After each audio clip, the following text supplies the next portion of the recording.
About 3 weeks prior to going to Boston last year, I disclosed to family and to friends that I was a survivor of childhood sexual abuse. I typically run the marathon in around 3 hours. About halfway through the race, I just broke down in tears. It was just a lot of emotions welling up inside. I spent about 37 years with that secret, and it destroyed my life in many aspects, and it was the time for it to come out. And as soon as it started to come out, it was like there was no putting that genie back in the bottle. At that point, I didn't think I was going to be able to finish the race, and they pulled me into a medical tent, and I was hyperventilating. And I told the medic at the time that there was nothing wrong with me physically. It was just I was going through some emotional things, and I finished the race, but it was almost 4 hours.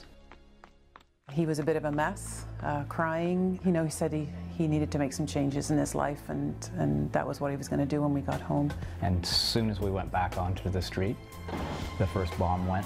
We're starting to walk towards Boylston, and we heard the first explosion, and we both stopped because it was such an unusual noise. And then a few seconds later, the second bomb went, and there was smoke and just a mass of people just running. No one knew which way to go, no one knew what was going on, and it was just chaos. People were confused and shouting, and one gentleman said, there are bombs going off on Boylston.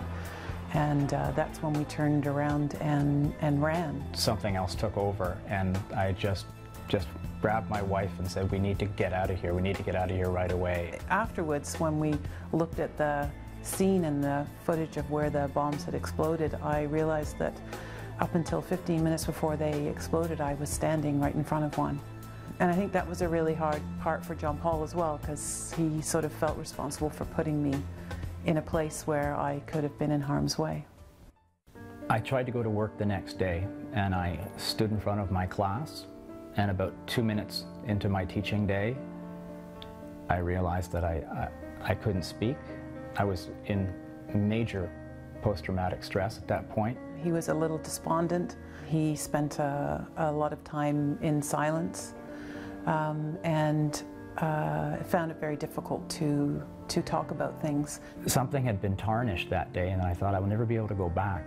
But it was through talking to other men in my survivor group, I started to realize that part of the process of recovering from childhood sexual abuse is going back to that young child who was traumatized, and reconnecting with that part of you and bringing it forward into your adult life. And I started to think that maybe this might be something that I could do with Boston as well. I needed to go back there, not because I wanted to go back to Boston, but I needed to go back.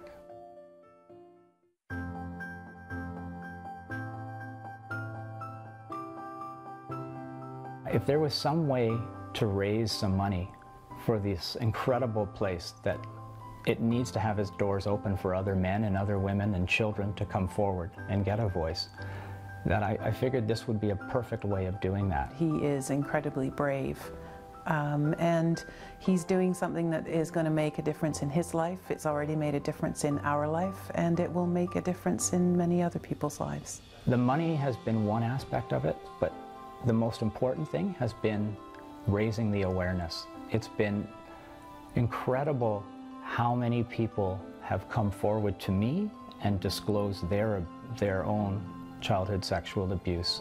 I want this to be out front and center so that it's something that we deal with as families, as cultures, and we don't leave children feeling alone anymore. Everything that I feared about disclosing it, none of those fears came true. It was all about love. It was all about what can we do to get you through this. He is probably the strongest person that I know, and has always been the strongest person that I know. He hasn't often recognized it in himself. I get asked a lot, what is it like? What will it be like running 84 kilometers? Is it going to be difficult? And yes, it's definitely going to be physically difficult, but nothing has been as difficult as living with this secret and eventually disclosing it to people. That was the most difficult thing I ever had to do, and running is just nothing compared to that.